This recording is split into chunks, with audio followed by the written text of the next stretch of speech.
Alright, quick video here regarding power and some misconceptions and that kind of stuff.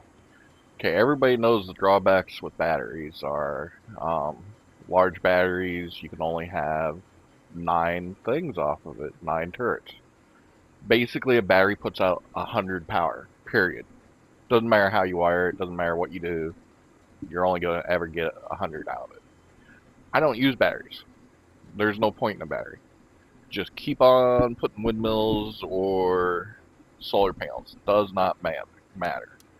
You just simply put your root combiners up and wire everything in series and just keep building your voltage.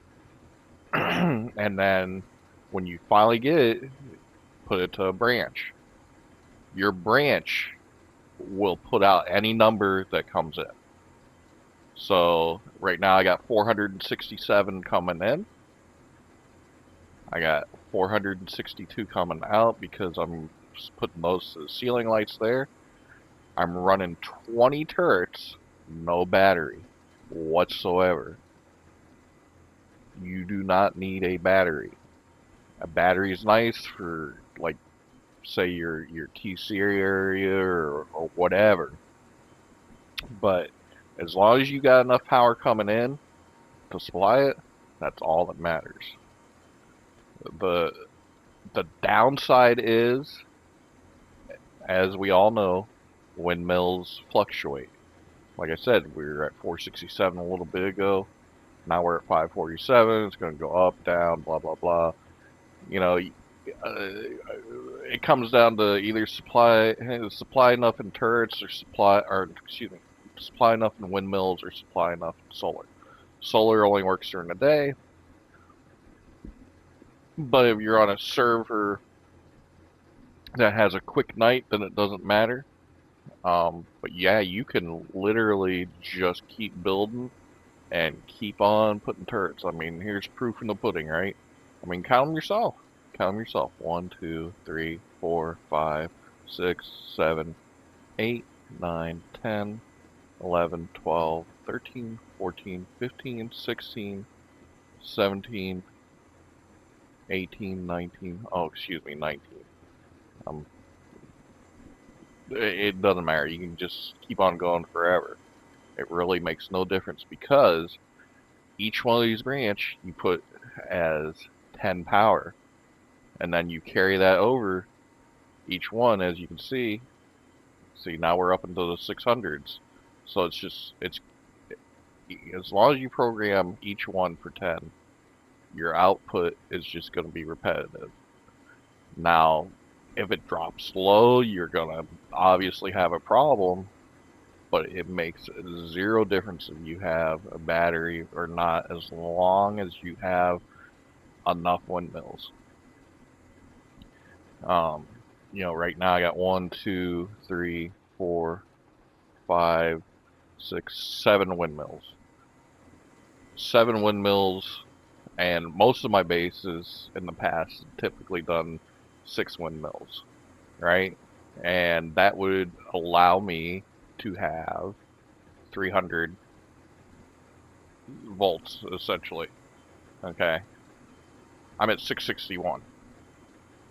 So right back to, you don't necessarily need a battery. However, when you are hooking this up, in case for whatever reason your power drops because your wind turbines aren't putting out that much, make sure that your first set in the series are your most important ones, like inside. You don't want those go down. And what's going to happen is you're going to get each one is going to go down from last to first. So a quick example, I'm not going to cut all the power, but we'll say uh,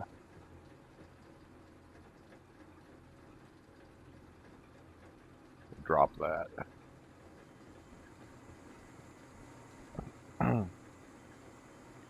Alright, that's 486. It's still going to be more than enough to power all that. Anyway, you get the point. It's basically, it's going to start dropping from your last in the series. I would have to go through a bunch just to figure out which ones go to which. I mean, those are 3 that I just knocked off right now, so all those turrets and everything are just running off of 4 windmills. Will it fluctuate? Of course it will. Will it drop down? Yes. I mean, it's already down to 298, but it's going to fluctuate. But yeah, just as a food for thought, especially for you larger base builders like me. You don't need a battery. There's no reason for it. Unless you want to put it for like inside your TC room, just so you feel warm and cozy. That's up to you. But honestly, all you need is root combiners and electrical branches. And just keep on going. Because you're limited by your battery to 100, where there is no limit at all on a branch. And there's no limit at all on a root combiner. So just keep that in mind when you're doing your next project. Alright guys, have a good one.